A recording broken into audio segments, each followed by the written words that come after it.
प्यारे विद्यार्थियों, आपां फरीद जी दे श्लोक कर रहे सां। अज अगे करांगे फरीदा रोटी मेरी काठ की लावण मेरी भुख, जिन्ना खाधी चोपड़ी घने सहणगे दुख। इस श्लोक का प्रसंग लिखना है। यह काव्य टुट्टा शेख फरीद जी का लिखिया होया एक श्लोक है अते यह काव्य जोतां काव्य संग्रह विच दर्ज है। इस श्लोक विच फरीद जी यह विचार पेश करते हैं कि संसारिक भोगां विच खुंबे रहन वाले लोकां नूं परमात्मा की दरगाह विच बहुत दुख सहने पैंदे हन। फरीदा रोटी मेरी काठ की लावण मेरी भुख। काठ का शाब्दिक अर्थ है जौ,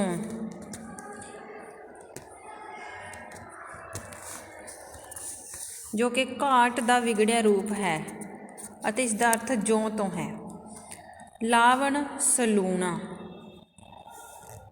काठ का अर्थ है जौ, लावण सलूणा।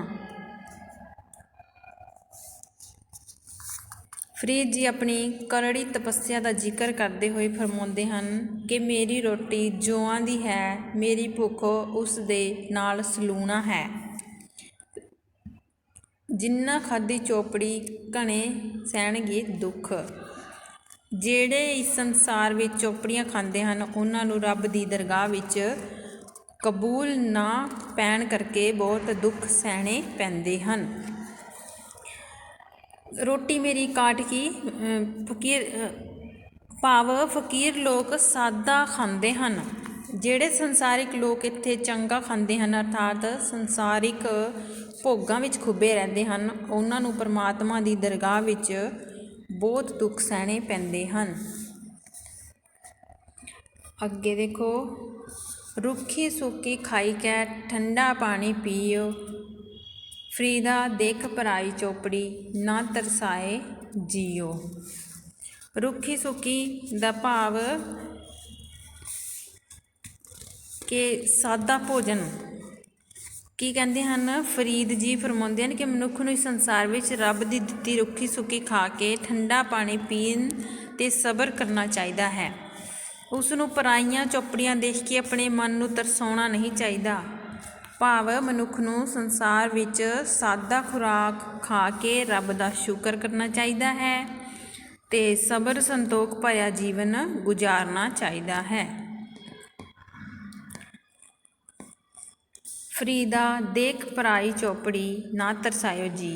दूसरियां दी पराई चौपड़ी देख के अपना दिल नहीं तरसाउणा चाहिदा, सबर करना चाहिदा है। अजू न सुती कंत स्यों अंग मुड़े मुड़ जाए। इस श्लोक विच फरीद जी इस्त्री लई प्रभु पति दे विछोड़े दा दुख ऐस है दसदे हन। फरीद जी इस्त्री नूं परमात्मा दे बिरहो नूं बयान करते हुए लिखते हैं कि वह केवल अज दी रात ही अपने पति नाल नहीं सुती। अज न सुती कंत स्यों अंग मुड़ मुड़ जाए। अंग मुड़ मुड़ जाए दा अर्थ है अंगां विच विछोड़े दी जो खिच्चा ताणी है शरीर विच हो रही है। विछोड़े दी तड़प विच उसदे शरीर दे अंगां विच एक भयानक खिच्चा खिच्ची लगी हुई है।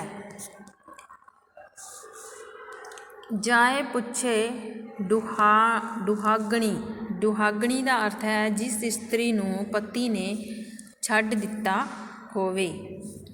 दुहागणी तुम क्यों रैन विहाए। रैन विहाए रात गुजारदी है। कि उस इस्त्री नूं हाल पुछो जिसदे पति ने उसनूं छड्ड दिता है कि वह किस तरह रात गुजारदी है। भाव रब दे प्रेमी लई उसका विछोड़ा सहारना बहुत औखा हुंदा है।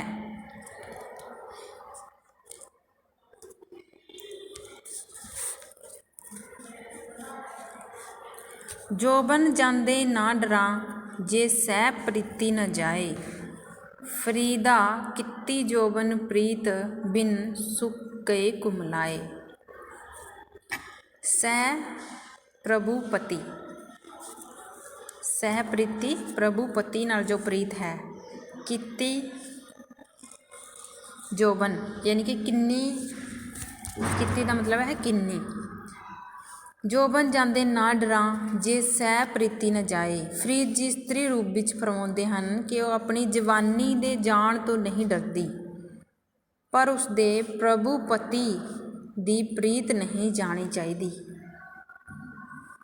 ਫਰੀਦਾ ਕੀਤੀ ਜੋਬਨ ਪ੍ਰੀਤ ਬਿਨ ਸੁੱਕ ਗਏ ਕੁਮਲਾਏ। ਕਿੰਨੀਆਂ ਹੀ ਜਵਾਨੀਆਂ ਅਜਿਹੀਆਂ ਹਨ, ਫਰੀਦ ਜੀ ਕਹਿੰਦੇ ਹਨ ਕਿ ਕੀਤੀ ਕਿੰਨੀਆਂ ਹੀ ਜਵਾਨੀਆਂ, ਜੋਬਨ ਜਵਾਨੀਆਂ ਅਜਿਹੀਆਂ ਹਨ ਜੋ ਪਿਆਰੇ ਦੀ ਪ੍ਰੀਤ ਤੋਂ ਬਿਨਾਂ ਕੁਮਲਾ ਕੇ ਸੁੱਕ ਗਈਆਂ ਹਨ। ਭਾਵ ਪ੍ਰਭੂ ਦੀ ਪ੍ਰੀਤ ਜਵਾਨੀ ਨਾਲੋਂ ਵੀ ਬਹੁਮੁੱਲੀ ਹੈ।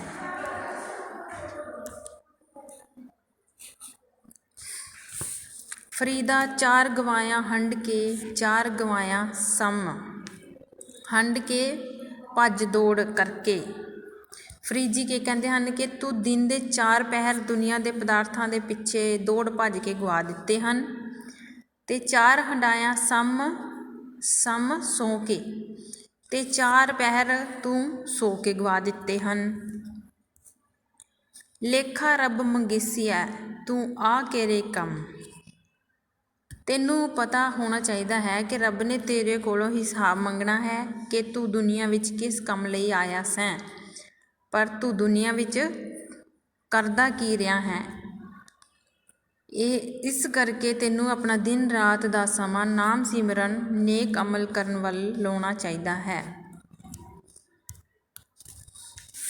ਬੁੱਢਾ ਹੋਇਆ ਸ਼ੇਖ ਫਰੀਦ, ਬੁੱਢਾ ਹੋਇਆ ਸ਼ੇਖ ਫਰੀਦ ਕੰਬਣ ਲੱਗੀ ਦੇ। ਜੇ ਸਿਉ ਵਰਿਆ ਜੀਵਣਾ ਬੀਤਨ ਹੋਸੀ ਖੇ। ਜੇ ਸਿਉ ਵਰਿਆ ਜੀਵਣਾ ਬੀਤਨ ਹੋਸੀ ਖੇ। ਖੇ ਦਾ ਅਰਥ ਹੈ ਮਿੱਟੀ, ਦੇ ਸਰੀਰ ਹੋਸੀ ਹੋ ਜਾਵੇਗੀ। ਫਰੀਦ ਜੀ ਫਰਮਾਉਂਦੇ ਹਨ ਕਿ ਹੇ ਮਨੁੱਖ, ਤੂੰ ਦੁਨੀਆ ਦੇ ਪਦਾਰਥਾਂ ਮਗਰ ਦੌੜ ਦੌੜ ਕੇ ਬੁੱਢਾ ਹੋ ਗਿਆ ਹੈ ਤੇ ਤੇਰਾ ਸਰੀਰ ਕੰਬਣ ਲੱਗ ਪਿਆ ਹੈ। ਜੇਕਰ ਤੈਨੂੰ 100 ਵਰ੍ਹੇ ਵੀ ਜਿਉਣਾ ਮਿਲ ਜਾਵੇ ਤਾਂ ਅੰਤ ਨੂੰ ਤੇਰਾ ਸਰੀਰ ਮਿੱਟੀ ਹੋ ਜਾਵੇਗਾ ਤੇ ਇਨ੍ਹਾਂ ਸਰੀਰਕ ਪਦਾਰਥਾਂ, ਸੰਸਾਰਿਕ ਪਦਾਰਥਾਂ ਤੇ ਰਿਸ਼ਤਿਆਂ ਨਾਲੋਂ ਤੇਰਾ ਨਾਤਾ ਟੁੱਟ ਜਾਵੇਗਾ।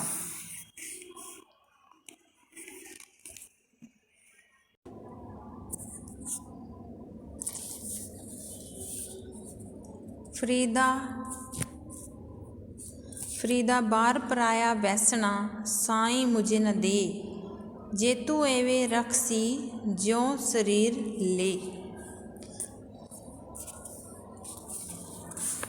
ਬਾਰ ਪਰਾਇਆ ਬੂਹਾ। ਫਰੀਦ ਜੀ ਬੇਨਤੀ ਕਰਦੇ ਹਨ ਕਿ ਹੇ ਪਰਮਾਤਮਾ, ਤੂੰ ਮੈਨੂੰ ਆਪਣੇ ਦਰ ਦੀ ਥਾਂ ਕਿਸੇ ਪਰਾਏ ਦੇ ਦਰ ਉੱਤੇ ਨਾ ਬੈਠਣ ਦੇਵੀਂ, ਅਰਥਾਤ ਮੈਨੂੰ ਕਿਸੇ ਹੋਰ ਦੇ ਆਸਰੇ ਜੋਗਾ ਨਾ ਰਹਿਣ ਦੇਵੀਂ। ਜੇ ਤੂੰ ਐਸਾ ਰਖਸੀ, ਜੇ ਤੂੰ ਐਸਾ ਰਖਸੀ, ਜੇ ਤੂੰ ਮੈਨੂੰ ਇੰਝ ਹੀ ਰੱਖਣਾ ਚਾਹੇਂ ਜਿਉਂ ਸਰੀਰ ਲੈ। ਭਾਵ ਜੇ ਤੂੰ ਮੈਨੂੰ ਦੂਜਿਆਂ ਦਾ ਮੁਹਤਾਜ ਬਣਾਉਣਾ ਹੋਵੇ ਤਾਂ ਇਸ ਨਾਲੋਂ ਤੂੰ ਮੇਰੇ ਸਰੀਰ ਵਿੱਚੋਂ ਜਾਨ ਹੀ ਕੱਢ ਲਵੀਂ।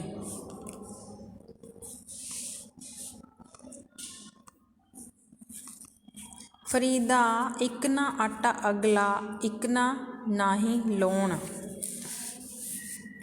ਅਗਲਾ ਬਹੁਤ, ਲੋਣ ਲੂਣ।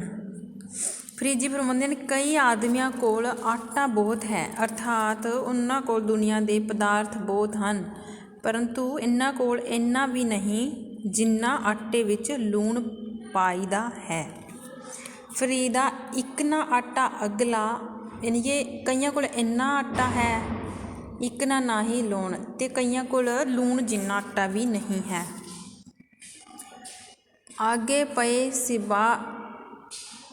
ਸਿੰਜਾ ਪਸਨੀ ਚੋਟਾ ਖਾਸੀ ਕੌਣ। ਪਰੰਤੂ ਮਨੁੱਖੀ ਜਨਮ ਦੀ ਸਫਲਤਾ ਦਾ ਪਾਪ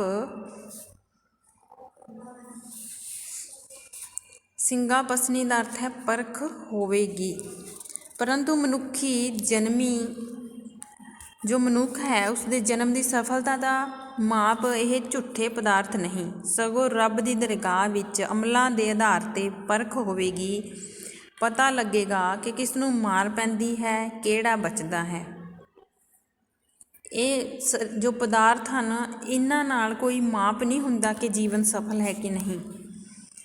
ਭਾਵ ਮਨੁੱਖੀ ਜੀਵਨ ਦੀ ਸਫਲਤਾ ਸੰਸਾਰ ਦੇ ਝੂਠੇ ਪਦਾਰਥਾਂ 'ਤੇ ਨਹੀਂ ਬਲਕਿ ਅਮਲਾਂ ਉੱਤੇ ਆਧਾਰਿਤ ਹੈ। ਫਰੀਦਾ ਕੋਠੇ ਮੰਡਪ ਮਾੜੀਆਂ, ਫਰੀਦਾ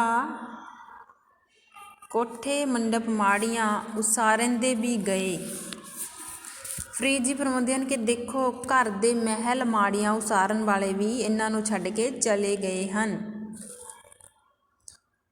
ਕੂੜਾ ਸਿਉਂਦਾ ਕਰ ਗਏ, ਗੋਰੀ ਆਏ ਪਏ। ਉਹਨਾਂ ਦੇ ਇਸ ਦੁਨੀਆ ਵਿੱਚ ਰਹਿ ਕੇ ਸੰਸਾਰਿਕ ਪਦਾਰਥ ਇਕੱਠੇ ਕਰਨ ਦਾ ਉਹ ਹੀ ਸੌਦਾ ਕੀਤਾ ਜੋ ਨਾਲ ਨਾ ਨਿਭਿਆ ਅਤੇ ਅੰਤ ਉਹ ਕਬਰਾਂ ਵਿੱਚ ਜਾ ਪਏ। ਗੋਰੀ ਕਬਰਾਂ ਵਿੱਚ, ਗੋਰੀ ਦਾ ਅਰਥ ਹੈ ਕਬਰ। ਅਤੇ ਉਹਨਾਂ ਨੇ ਕੂੜ ਸੌਦਾ ਕੀਤਾ, ਸੰਸਾਰਿਕ ਪਦਾਰਥਾਂ ਦਾ ਸੌਦਾ ਕੀਤਾ ਅਤੇ ਉਹ ਅੰਤ ਵਿੱਚ ਉਹ ਕਬਰਾਂ ਵਿੱਚ ਜਾ ਪਏ ਹਨ।